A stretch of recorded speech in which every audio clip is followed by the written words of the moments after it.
कि अल्हम्दुलिल्लाह मिथिलांचल में मजलिस इत्तेहादुल मुस्लिमीन की ज़मीन बड़ी मजबूत है और आप लोगों की मौजूदगी से इंशाअल्लाह ताला आने वाले विधानसभा में मुझे यकीन है कि मजलिस इत्तेहादुल मुस्लिमीन के उम्मीदवारों को आप अपने वोट से और अपने दुआओं से उसको देकर कामयाब और कामरान करेंगे। अभी आप मोहतरम अख्तर ईमान साहब से सुन रहे थे कि मुख्तलिफ समुदायों ने अपनी अपनी एक सियासी क़ियादत को बना लिया है और बिहार हो या हमारा पूरा मुल्क हो, अगर हम नजर उठाकर देखेंगे तो पिछले 75 साल से जब से हमने इस मुल्क को आजाद करवाया, जब से हमने इस मुल्क के संविधान को कबूल किया और आज तक 18 लोकसभा के इलेक्शन हो गए, बिहार विधानसभा के कई असेंबली के इंतखाबात हो गए। मैं आपको ये बात बता रहा हूं, याद रखिए भारत की जमहूरियत की लोकशाही की एक तल्ख हकीकत यह है कि जिसके पास उसका सियासी नेता होगा उसी से इंसाफ किया जाएगा, बल्कि उसी की कदर की जाएगी, उसी को मुकाम दिया जाएगा, उसी को उसका हक दिया जाएगा। अगर आप ये समझेंगे कि हम 19% बिहार में हैं और उसके बावजूद भी हमसे इंसाफ नहीं किया जाता, तो मेरे भाई मुझे एक सच्चाई को कहने दीजिए। ये तल्ख बात जरूर है, मगर सच्चाई ये है कि हम सिर्फ वोट डालने वाले बनकर रह गए, हम शहरी नहीं बन सके। हम सिर्फ चुनाव के वक्त उठकर वोट डालते हैं, उसके बाद हम अपने गांव, अपने शहर, अपना जिला, उसकी तरक्की के बारे में, उसमें स्कूल कॉलेज को लाने के लिए जो सैलाब से जमीन कट जाती है उस एम्बैंकमेंट का काम करवाने के लिए, हमारे बच्चियों की तालीम को मुकम्मल करवाने के लिए हमारे पास कोई आवाज उठाने वाला नहीं है। और यही वजह है कि हम सिर्फ वोट डालने वाले बन गए। अगर आप शहरी बनेंगे, जब आप शहरी बनेंगे तो आपको अपने हुकूक पूरे आपको मिलेंगे। मगर अफसोस ये है कि हम सिर्फ, कभी हमको कोई आकर एक सेकुलरिज्म की बात कर देता है, हम वोट दे देते हैं। कभी आकर कोई कहेगा कि फिरका परस्ती को शिकस्त दे दीजिए, हम उसको वोट दे देते हैं। मगर बताइए, हमने हर महाज पर, हर इशू के ऊपर, हर मुद्दे के ऊपर आप और हमने मिलकर वोट दिया, बताइए हमने क्या हासिल किया। मेरे अजीज दोस्तों और बुजुर्गों, भारत की पार्लियामेंट में मुसलमानों की आबादी के लिहाज से कम हमारे 50 से 55 MP जीत कर आना चाहिए था। मगर आज भारत की पार्लियामेंट में कितने हैं? 22 या 23 रुकने पार्लिमान है। अगर आज भारत की पार्लियामेंट में 50 से ज्यादा मुस्लिम अराकीन पार्लिमान होते, अगर मजलिस इत्तेहादुल मुस्लिमीन का एक MP नहीं होता, बल्कि मेरे साथ अगर अख्तर ईमान और इम्तियाज जलील साहब होते, आप अपने दिलों पर हाथ रखकर मेरी इस बात को सोचिए कि क्या नरेंद्र मोदी ऐसा कानून बनाता जिससे वक्फ की जायदादों को हमसे छीन सकता था क्या? मेरे भाई, आप नहीं में जवाब तो जरूर दे देंगे। मेरे भाई, आप नहीं में जवाब जरूर दे रहे हैं, मगर बताइए क्या ये जवाब इतना काफी है कि हम नहीं बोल दें? मेरे दोस्तों, हमको और आपको अपना मुहासिबा करना है, एक तब्दीली को पैदा करना है। हमको अपने वोट से अपने नेता को कामयाब करना है। और याद रखिए, मिथिलांचल की सरजमीन पर बसने वाली, इस तारीखी सरजमीन पर बसने वाली जनता के दरमियान मैं खड़े होकर कह रहा हूं, नेता तुम्हारे दरमियान से बनेगा। कोई नेता आसमान से नहीं आएगा, कोई जमीन के अंदर से निकलकर नहीं आएगा। एक मामूली सी आदमी को आपको अपना नेता बनाना पड़ेगा।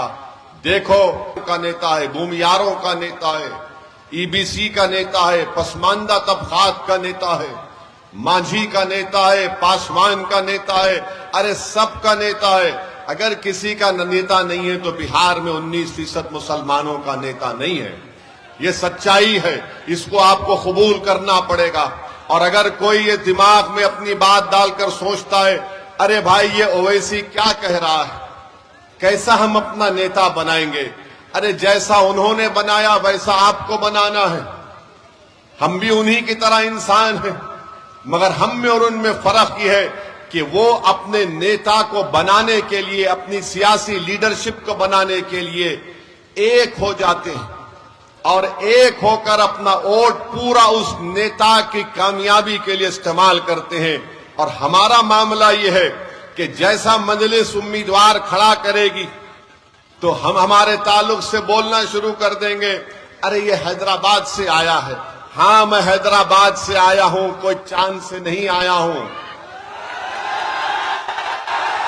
और जब आ गया हूं तो कोई माइका लाल मुझे बिहार से नहीं बाहर भिजा सकता। और जहां पर हम आते हैं वहां पर अपनी जमात के परचम को लहराकर जाएंगे इंशाअल्लाह ताला। और अफसोस की बात की है कि इल्जाम लगाने वाले हमारे ही भाई हैं। एक साहब है राजद के, अल्पसंख्यक समाज के कोई नेता उनको बना दिया गया। वो बार बार इतनी मोहब्बत मुझसे करते, नहीं मालूम घर में किसी और से शायद उनको मोहब्बत नहीं मिल रही, हमसे मोहब्बत कर रहे हैं। और बोलते हैं कि वो हैदराबाद से आया है।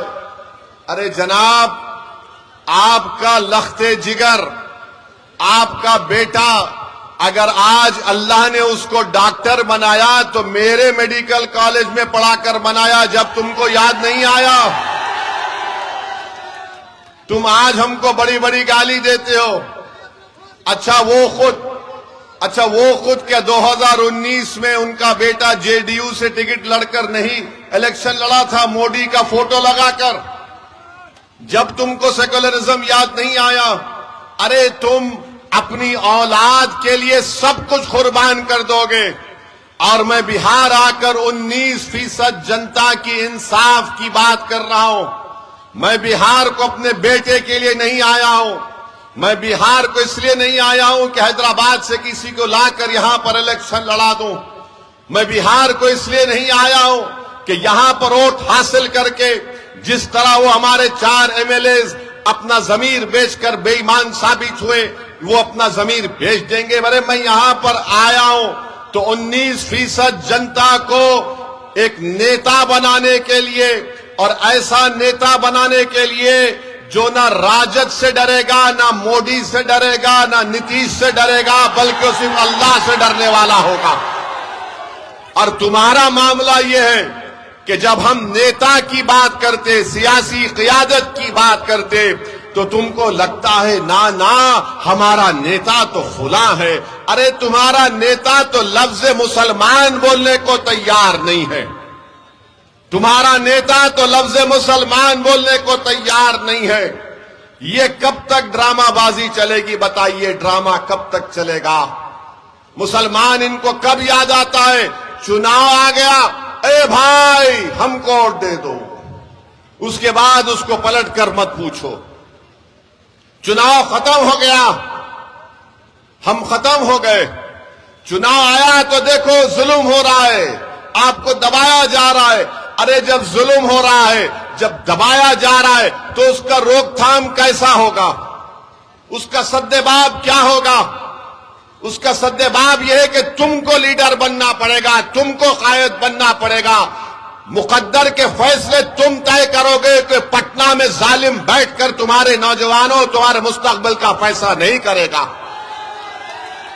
हम सिर्फ यही उम्मीद पर बैठे थे 50-60 साल से, अरे नहीं ये अच्छे लोग हैं, ये हमारा साथ देंगे, ये हमारी मदद करेंगे। अरे बताओ हमारा क्या फायदा हुआ? हमने रिपोर्ट बनवाई बिहार के मुसलमानों के बारे में, 5 साल पहले हमने उसको रिलीज करवाया। उस रिपोर्ट को पढ़ने के बाद अगर तुम्हारे दिलों में सच्चाई है, जो हम पर उंगली उठाते हैं, हम पर तनकीद करते हैं, बताओ रिपोर्ट पढ़ो, तुमको आईना दिखेगा, तुम्हारी गलतियां नजर आएंगी कि आज तुमने क्या हाल करके रख दिया। तो मैं आपसे अपील करने आया हूं कि हमको इस आने वाले विधानसभा में मुत्तहिदा तौर पर हमको अपने तमाम वोट का सही इस्तेमाल करना पड़ेगा। और मैंने अभी अख्तरुल ईमान साहब से बात की और उन्होंने ये बताया कि इंशाअल्लाह ताला यहां पर इंशाअल्लाह ताला मुख्तलिफ विधानसभा में, जाले में, बिस्फी में, क्यूटी में और दरभंगा में मजलिस का उम्मीदवार खड़ा किया जाएगा इंशाअल्लाह ताला। अब आप देखेंगे कि हमारे इस ऐलान के बाद इन तमाम लोगों में पेट में दर्द शुरू हो जाएगा। देखो हमारा बेटा खड़ा है, हमारा भाई खड़ा है। मैं किसी का बेटा नहीं हूं, मैं किसी का भाई नहीं हूं। क्या ये जनता जो यहां खड़ी भी है, मेरा उनका खून का रिश्ता नहीं है, मगर जो बेटे और अपने भाई की बात कर रहे हैं, अरे मेरा इस जनता से रिश्ता बहुत खून के रिश्ते से बड़ा है। वो रिश्ते को अल्लाह ने अपने कलमे की बुनियाद पर जोड़ दिया। और तुम आकर बोलोगे ऐसा कर, अरे तुम 2019-20 में मोदी का फोटो लगाकर भीख मांग रहे थे वोट के लिए, और आज तुम सेकुलरिज्म की बात करते हो। कभी अपने गिरबान में झांक कर देखो। मैं आपको बताने आया हूं कि अख्तरुल ईमान साहब ने छोड़ दिए सर, छोड़ दीजिए, हमारा दीवाना है, छोड़ दीजिए, कुछ नहीं होगा। मैं आपको आराम से सर, मैं आपको बताने आया हूं कि हमारे पास बिहार के जिम्मेदार लोग आकर अख्तरुल ईमान साहब से कहा कि आप इनसे बातचीत क्यों नहीं करते, आप इनसे समझौता क्यों नहीं कर लेते। तो अख्तरुल ईमान साहब ने कहा, मुझसे पूछा क्या करना चाहिए। मैंने कहा वो कौम के जिम्मेदार लोग हैं, जब वो आपके पास आए तो उन्हीं को बोलिए कागज पर लिख दो और आप साइन करके भिजा दीजिए लालू जी को। अख्तरुल ईमान साहब ने एक खत लिख दिया लालू जी को और कहा कि हमसे मिलिए, हम आपके साथ मिलकर लड़ेंगे, बीजेपी को बिहार में सरकार बनाने से रोकेंगे, बीजेपी को मुख्यमंत्री बनाने से रोकेंगे, मोदी अमित शाह को रोकेंगे। फिर उसके बाद उनके बेटे ने कहा कि पिताजी को लेटर आया होगा, मुझे नहीं आया। हमने कहा अख्तर भाई इनको भी लेटर लिख दीजिए। अख्तर भाई ने उनको भी खत लिख दिया, बल्कि ढोल भाजा के साथ ले जाकर घर पे दिया तेजस्वी को, ताकि तुम सुन लो अपने कान से कि हम लिखत दे रहे। अख्तर भाई ने क्या लिखा खत में कि हमको 6 सीट दो। आप जानते हमारे 5 विधायक को आपने कामयाब किया था अल्लाह के फजलो करम से। हमने कहा 6 सीट दे दो। लिख कर दिया अख्तरुल ईमान ने कि हम अगर तुम मुख्यमंत्री बनते तो हमको मंत्री नहीं चाहिए, हमको सिर्फ एक ही काम चाहिए कि फिरका परस्ती का खात्मा करो, आरएसएस को रोको बिहार में और मुसलमानों से इंसाफ करो। अब आप खुद फैसला कर लीजिए इसमें मेरा क्या फायदा है, अख्तरुल ईमान की जात का क्या फायदा है, आदिल हसन का क्या फायदा है।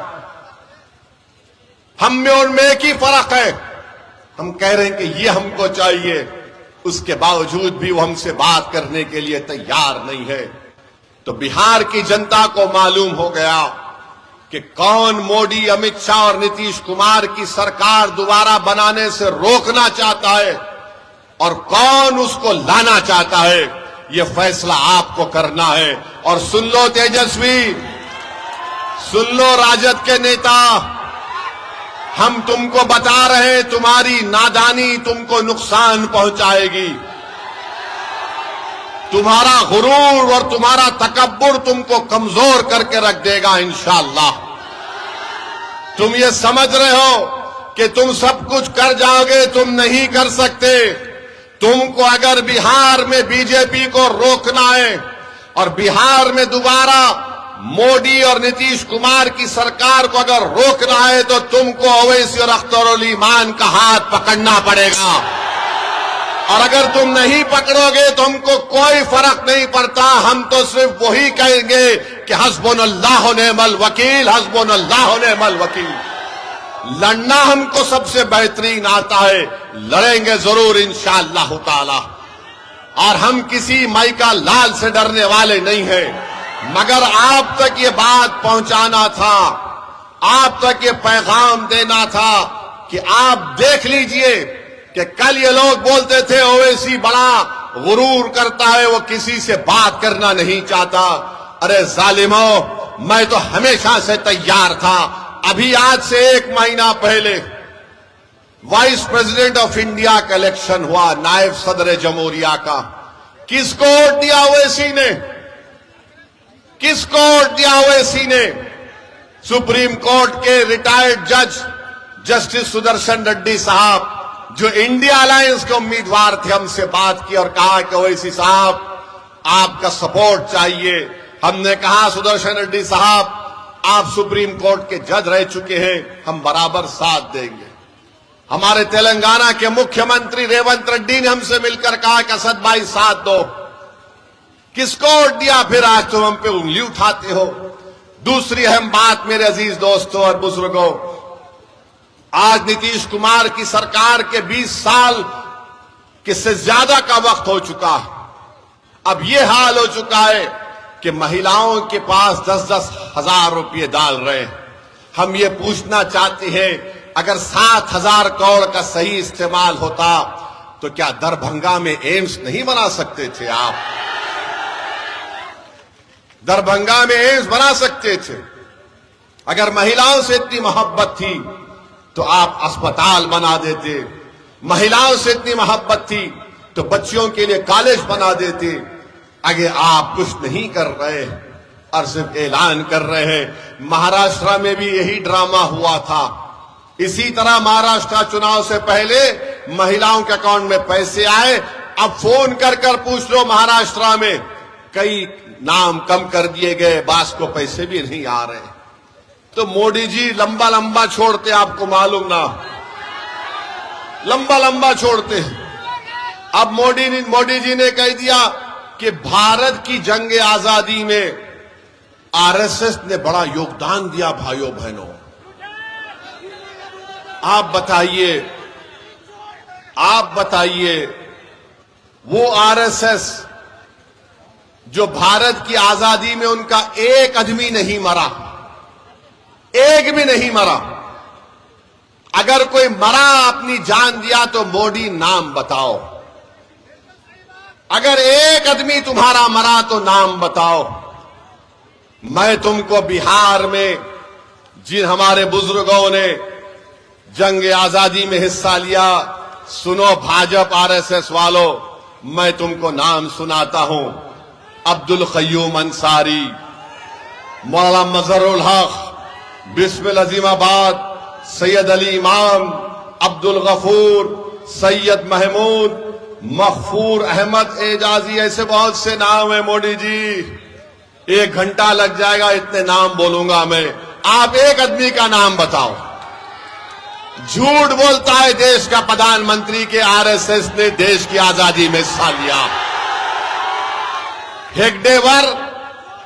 हेगडेवर सुनिए, हेगडेवर यकीनन जेल को गए थे जब वो कांग्रेस के मेंबर थे, आरएसएस को नहीं बनाया गया था। और हेगडेवर जेल को क्यों गए थे? ये बीजेपी के लोग बोलते कि महात्मा गांधी ने खिलाफत मूवमेंट चलाया। अरे दीवाने, हेगडेवर तो खिलाफत मूवमेंट की ताईद में भाषण देकर जेल को गया था। और फिर गांधी ने कहा था कि जो जेल को जाएगा वो वकील नहीं ठहराएगा। तो हेगडेवर ने गांधी के हुक्म की खिलाफ वर्जी की, वकील को खड़ाया। और आपको जानकर ताज्जुब होगा, हंसना नहीं मैं जो कहूंगा, कोई जेल से जब निकलता है तो हेगडेवर का 12 किलो वजन बढ़ गया था। 12 किलो। मालूम हुआ कि जेलर से दोस्ती कर दिए तो जेलर इनका सैया बन चुका था। कपड़े छोटे हो गए और मोदी जी बोलते हम आरएसएस ने बड़ा किया। अच्छा, देश में नमक का सत्याग्रह हुआ था, आरएसएस ने कहा नहीं हिस्सा लेंगे, हेगडेवर हिस्सा लिए। और उनकी जीवनी किताब में कोई लिखता है उन्हीं का आदमी कि हेगडेवर इसीलिए इस साल ये ताकि वो लोग अवाम को, जनता को आरएसएस पे लाना चाहते थे। देश ने फैसला किया क्विट इंडिया मूवमेंट, अंग्रेज भारत छोड़ो। तो कौन थे श्यामा प्रसाद मुखर्जी, बताओ मोदी, जो फजलुल हक के साथ डिप्टी चीफ मिनिस्टर थे। जिस तरह तेजस्वी नीतीश कुमार के साथ थे, बाद में दोनों में तलाक हो गया, क्यों हो गया नहीं मालूम।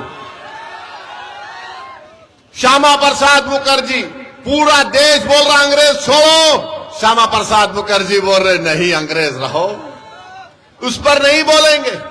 जब हमने तिरंगा दिया तो आरएसएस की किताब ऑर्गेनाइजर ने लिखा कि हम 3 रंग को मनहूस मानते हैं।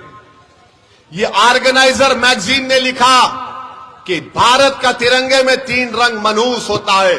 बताओ मोदी जी, कितने बातें करो मैं आपकी तंजीम के बारे में, मगर आरएसएस की तारीफ में मोदी जी बोलते हैं मेरे भाई आरएसएस ने इस देश की आजादी के लिए कुछ नहीं किया, अंग्रेजों से मिलकर काम किया और ये तारीख गवाह है। मगर आज आकर नेशनलिज्म का हमको बताते हैं, हुब्बुल वतनी का दर्स बीजेपी आरएसएस हमको बताती है। अरे ये देश से हमको इतनी मोहब्बत थी और है और रहेगी कि हमारे बुजुर्ग जिनको गिरफ्तार किया गया था मौजूदा सऊदी अरेबिया से माल्टा की जेल को लेकर गए थे, माल्टा की जेल को लेकर गए थे और उस माल्टा की जेल में उनको रखा गया। आज भी भारत से माल्टा की कोई डायरेक्ट फ्लाइट नहीं है। कौन थे हुसैन अहमद मदनी, जो अपने शेख, अपने उस्ताद के साथ उस माल्टा की जेल में खुले मैदान में उनको रख दिया जाता था। आज भी डायरेक्ट फ्लाइट नहीं है माल्टा से। उन्होंने वहां जेल में गुजारी, मसाइब गुजारे। अरे कौन ये लोग, तुम आज हमको उंगली उठाते हो। मौलाना अबुल कलाम आजाद ने क्या किया, जौहर बरादरान ने क्या किया। बताओ मेरे अजीज दोस्तों और बुजुर्गों, ये हमारे बुजुर्ग थे, हमारे अकाबरीन थे जिन्होंने इस देश को आजाद करवाया। आज उसी देश में आज बीजेपी हमसे कह रही है कि तुम आई लव मोहम्मद सल्लल्लाहु अलैहि वसल्लम का पोस्टर नहीं उठा सकते। टीपू सुल्तान ने अपनी जान को गंवा दिया अंग्रेजों से लड़ते हुए। ये जितने हमारे बुजुर्ग थे सब आशिक रसूल सल्लल्लाहु अलैहि वसल्लम थे, एक से एक बड़ा आशिक रसूल था। और आज हमको कह रहे हैं कि तुम आई लव मोहम्मद का पोस्टर नहीं उठा सकते। मोदी जी 2018 में आपने केरला के एक आर्टिस्ट के पोस्टर की तारीफ की थी, वो तारीफ सही थी। और आज हम हमारे रसूल, हमारे नबी का पोस्टर उठाते हैं, खाली उसमें कोई संविधान के खिलाफ बात नहीं, उसमें कोई हिंसा की बात नहीं। वो तो मेरा अकीदा है, वो तो मेरा दीन है, जो भारत के संविधान की दफा 25 और 19 मुझे इस बात की इजाजत देता, मेरा फंडामेंटल राइट है। और उत्तर प्रदेश में जहां पर बीजेपी की सरकार है, गरीबों ने अपने घर पर कागज पर लिखकर लगाया तो जालिम हुकूमत ने उन दीवारों से उस पोस्टर को निकलवा दिया। अरे याद रखो, सोवियत यूनियन था जिसने मदरसों को बंद कर दिया। दुनिया ने देख लिया कि सोवियत यूनियन खत्म हो गया, मदरसे आज भी आबाद है। तुम आज वो पोस्टर निकालकर समझ रहे हो कि हमारे दिलों से, हमारे वजूद से, हमारी सोच और फिक्र से हमारे रसूल की मोहब्बत कम हो जाएगी। नहीं होगी। न भारत से मोहब्बत कम होगी, न मोहम्मद सल्लल्लाहु अलैहि वसल्लम से मोहब्बत कम होगी। दुनिया खत्म हो जाएगी मगर मोहम्मद सल्लल्लाहु अलैहि वसल्लम का नाम रहेगा। मेरे अजीज दोस्तों और बुजुर्गों, मैं आपको बताने आया हूं कि ही बीजेपी ने नीतीश कुमार के साथ मिलकर, चिराग पासवान के साथ मिलकर, कुशवाहा साहब के साथ मिलकर, चंद्राबाबू नायडू के साथ मिलकर, कुमारास्वामी के साथ मिलकर एक ऐसा काला कानून बनवाया, वक्फ का काला कानून। और उस कानून के जरिए बीजेपी, आरएसएस, नीतीश कुमार जिस जमीन का मालिक, जिस मस्जिद का मालिक, जिस दरगाह का मालिक, जिस खानखा का मालिक अल्लाह है, ऐसे कानून से उसको छीनना चाहती है। भारत की पार्लियामेंट गवाह है कि हमने जब कानून को भारत की पार्लियामेंट में लाया गया, दोनों मर्तबा मैंने भारत के संविधान का, सुप्रीम कोर्ट के फैसलों का हवाला देकर उस वक्फ तरमीमी कानून की कानूनी दलाइल को सामने रखकर उसकी धज्जियां उड़ाई और मोदी के आंख में डालकर कहा, यह कानून को मैं फाड़ता हूं, यह भारत के संविधान के खिलाफ है। मेरे अजीज दोस्तों और बुजुर्गों, हम एक ऐसे माहौल में हैं, मैं आपसे अपील कर रहा हूं कि अपने के कोर्ट का सही इस्तेमाल करिए। हमको इन ताकतों को हराना है जो भारत को कमजोर करना चाहते हैं, जो भारत के संविधान को कमजोर करना चाहते हैं। मेरे अजीज दोस्तों और बुजुर्गों, सोचिए थोड़ी देर के लिए, ये लड़ाई जो ओवैसी और अख्तरुल ईमान लड़ रहे हैं, ये नौजवानों की लड़ाई लड़ रहे हैं। बिहार में करीब 60% आबादी 25 साल से कम उम्र नौजवानों की है। आप इनके चेहरों को देखकर वोट डालो, इनके मुस्तकबिल को सामने रखकर वोट डालो। बुजुर्गों, आपने अपनी जवानी बर्बाद कर दी इन जालिमों के पीछे, मगर अपने बच्चों की जवानी को बचा कर रखो ताकि हम एक ताकतवर कौम बनकर उभरे मुस्तकबिल में। नौजवानों, तुम्हारी भी जिम्मेदारी है कि अपने के कोर्ट का सही इस्तेमाल करो। मंजलिस के परचम और मंजलिस के पतंग छाप पर बटन दबाओ ताकि इन लोगों को मालूम हो जाए कि आप एक तब्दीली लाना चाहते हैं मिथिलांचल में। आप एक सियासी लीडरशिप यहां पर बनाना चाहते हैं। आप बनाएंगे अपनी लीडरशिप को? आप बनाएंगे अपनी लीडरशिप को? क्या आप पतंग छाप पर वोट देंगे इंशाअल्लाह? तो अल्लाह हम तमाम की नियतों के मुताबिक कामयाबी दे। बहुत बहुत